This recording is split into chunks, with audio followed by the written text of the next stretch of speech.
Hello there, my friends. So this is another Star Wars Unlimited video, trading card game video, and we did a draft last night. So I guess the question is, should you draft for rares? Now, what am I talking about? So if you're new to this sort of thing, like I am, what happens is you get 3 packs, all right, of sealed cards at the beginning of the draft. And the way we did it last night was you open these packs, but you don't look at the contents. And then you bring out the leaders, right? So you bring out all 3 leaders, all 3 bases. So you put the bases aside. You take the leaders and you decide to keep one of those leaders. And then you pass the other 2 leaders to your right.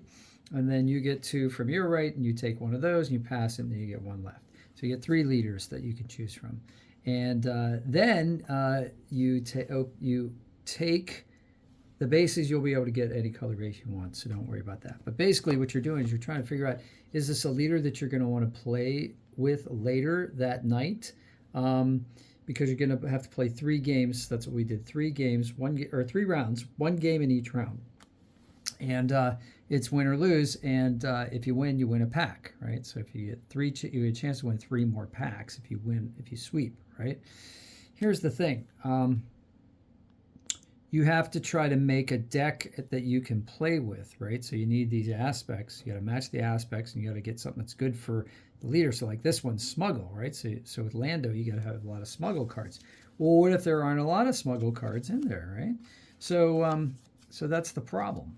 So there's a couple things going on here. One is that, how many cards do you already have, right? Because what you're going to do, I guess, is you're going to work towards building a deck, right? You're going to work towards building constructed decks in the near future.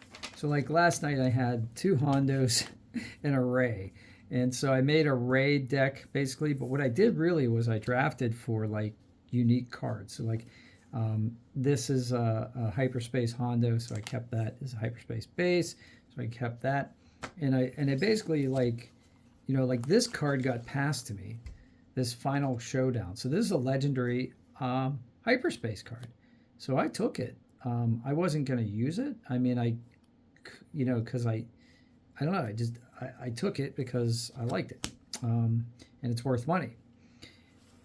Am I going to use it to win with? No, probably not. Same thing with this Bo-Katan Kryze, right? So this is a hyperspace foil card, but it's got a double aspect, and during these games, you're going to make the best deck of 30 cards. You have a chance to get 42 cards. You'll end up with 42 playable cards, not counting your leader and your base, and you're going to use 30 of those or more, but at least 30. So if you got 12 that you can basically burn, just like ones that you like that aren't like in aspect. But I just went for rares, so like or cards that are uncommon. So like here's a punishing one, that's a good one. So let's separate it out, and I'll show you what I got, and you can tell me if you think that this is worth it. My strategy, which was drafting for rares. And the other reason I drafted for rares is because, frankly, there's no guarantee that if I play this game and I try to win, that I'm actually going to win, right? In fact, I have to admit, I'm not terribly good at this game. I did finally get a constructed deck together from the first set that I played. I'm just being honest with you guys. That I played, and it was a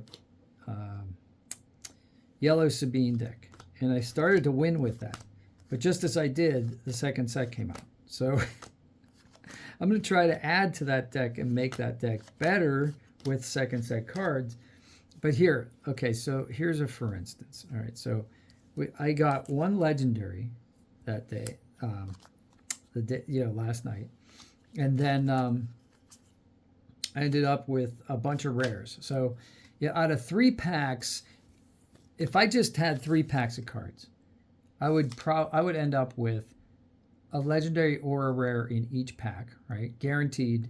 So that's 3, and then 9 uncommon cards, and and 3 foil cards, right? Check me on that.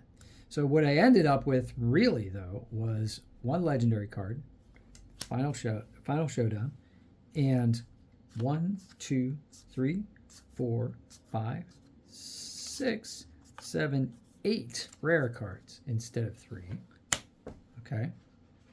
So let's just say I won all 3 games, then I would have had 6 packs and I would have had 6 rare cards. Right? So I've got 9 rare or legendary cards here, just drafting rares or legendaries. Or as if I would have got the packs. Now I would have had 3 chances to draw a showcase card, but that's like impossible. That almost never happens, right? That's like the long odds. And I got 1, 2, 3, 4, 5, 6, 7, 8, 9. That's how many uncommons I would have had just in a regular draw. 1, 2, 3, 4, 5, 6, 7, 8, 9, 10, 11, 12, 13. So I got 13 more uncommon cards than I would have had otherwise, right? Plus I got some foils, right? So here's some common foils that I picked up. So for me, at my skill level, and yours if you're new to this, it may be better just to like play those games. You know you're going to probably lose those games. I mean, there is a chance you could win those games. And just get the rarest, most valuable cards that you can get. And plus, this is good trade fodder too, like for later. And they're just cool looking cards. Like the foil common cards are cool looking cards. Like this Clan Ren Rescuer is pretty cool. Anyway, that's my conclusion. So if I'm wrong about that, you guys tell me. I know there's plenty of people out there who played Magic the Gathering since 1999 when it came out. I'm not one of them. I'm new to this year. So tell me if I'm wrong. I've been wrong before. And if I am wrong, tell me how to draft. I mean, I understand the in aspect, but like for this game is different than Magic the Gathering. It's got some slightly more dynamics to it. It's got 2 different arenas, that sort of thing. So tell me what kind of deck you're building, what you've had the most success with. Do you draft for rares when you're in this kind of draft, or do you draft to win? And that's all I got. So thanks for watching, and I'll see you on the next one. Take care. Oh, thanks for subscribing, by the way. We're over 13,800 subscribers now, so I appreciate you guys. Almost at 14,000. It's huge.